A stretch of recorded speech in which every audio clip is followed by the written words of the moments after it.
Thank you for calling on me. To me, when you speak of vibrational energies, I think of frequencies. And is that what we're talking about here? When my vibrations are in tune with bringing money my way,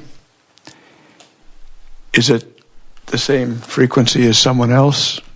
In other words, does money have its own vibration, and all of us, when we're trying to manifest money, are on that same vibrational energy, or does money to me have a different vibration than it does for someone else? Well, money, or any subject in and of itself, has a frequency that goes all the way from the abundance of it to the absence of it.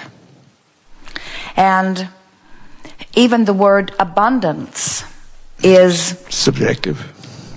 So it is unique. It is unique in the sense that you compete with no one for your money. Right. Because your experience causes you to offer your rocket of desire, and if there are trillions of people offering rockets of desire about money, the economy just expands. Right. What is interesting about economy is that billions of people and what they are living causes the asking, which causes the expansion of the economy.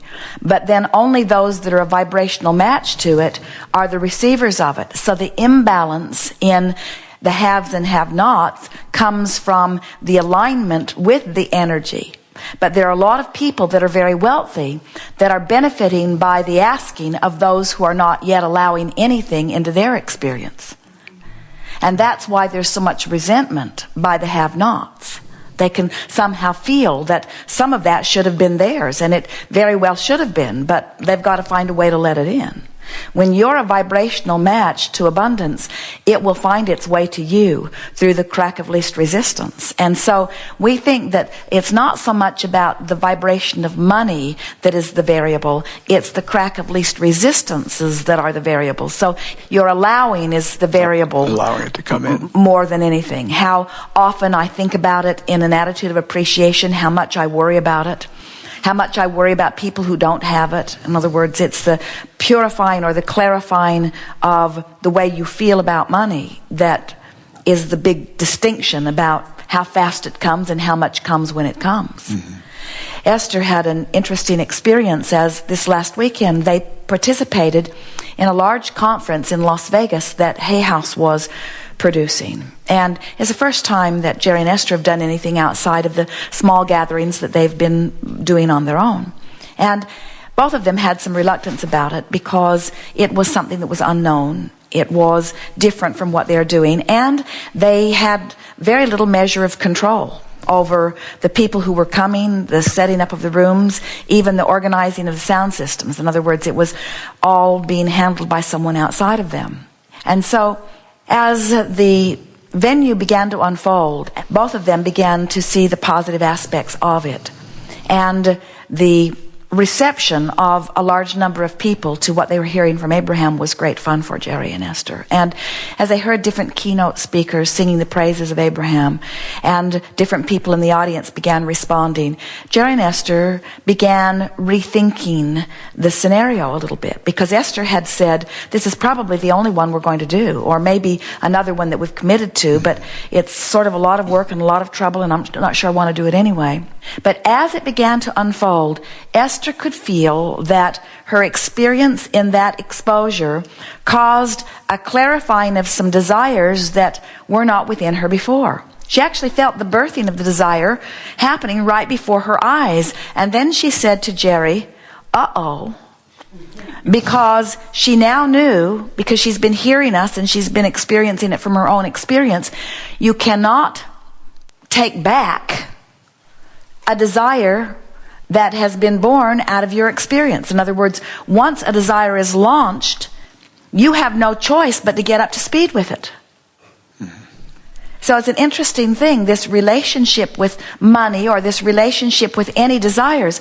Once the desire has been born, you must come into alignment with it, because you can't take it back.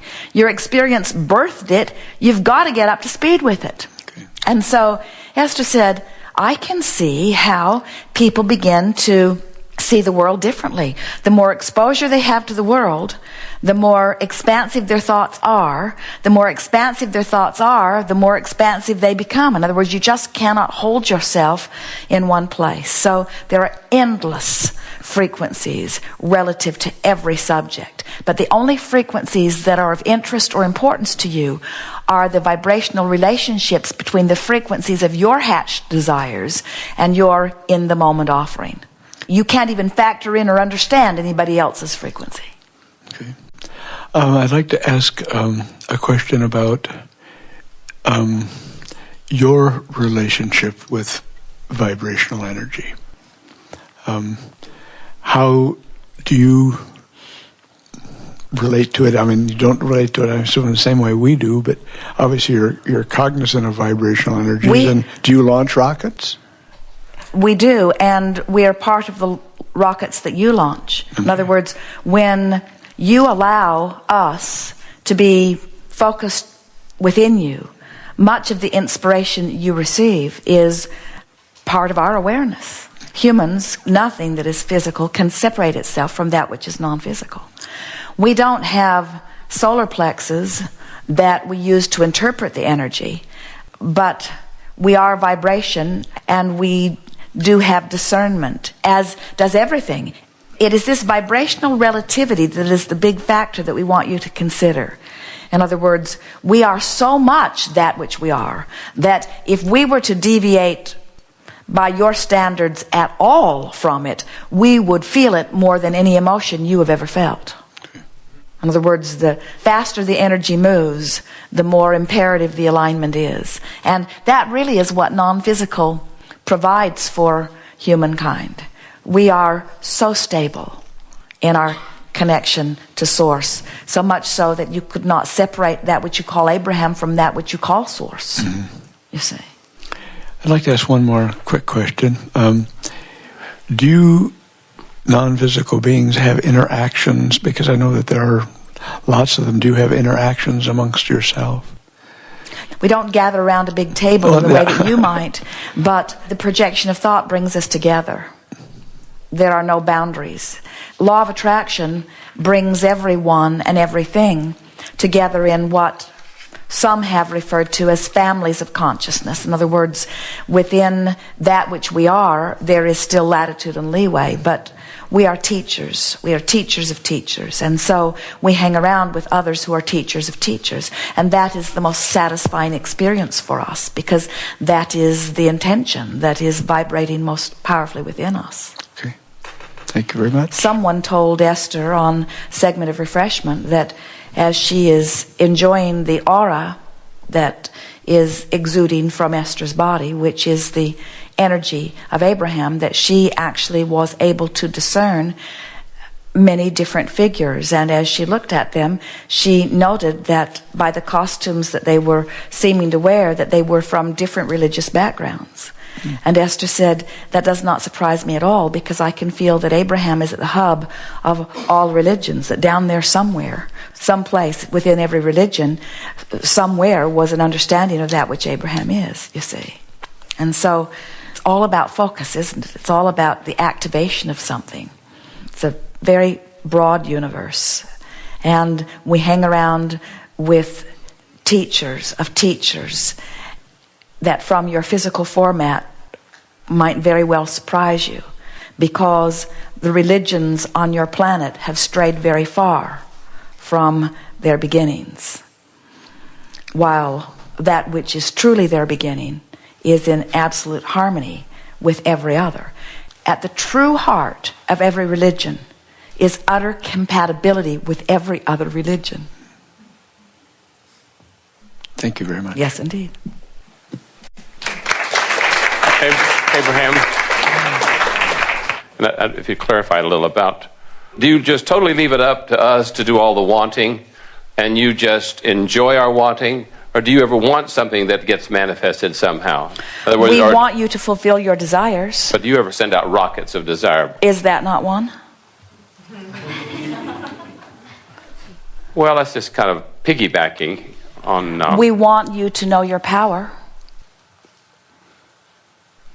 But there's nothing you want for yourselves, because well, you yourselves see, is ourselves. The flaw in your question is that you are separating yourself from us. Okay, I got it.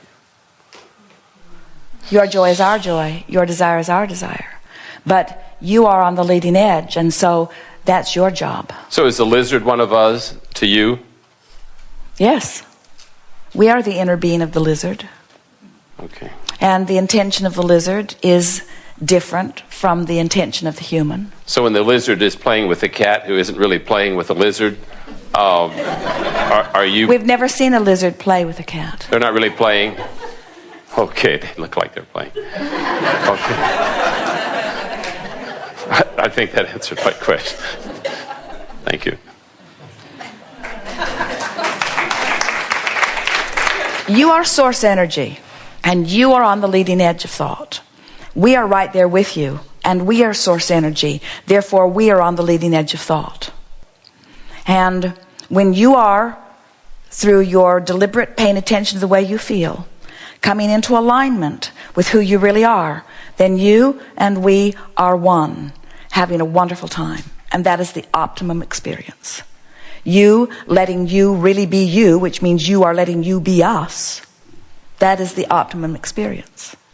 And all of this talk of you and us serves to separate you. And yet, in the beginning, since you think that you are separate from us, we have to have some beginning point. And so we speak of you, and we speak of us, and we speak of you, and we speak of the inner being you.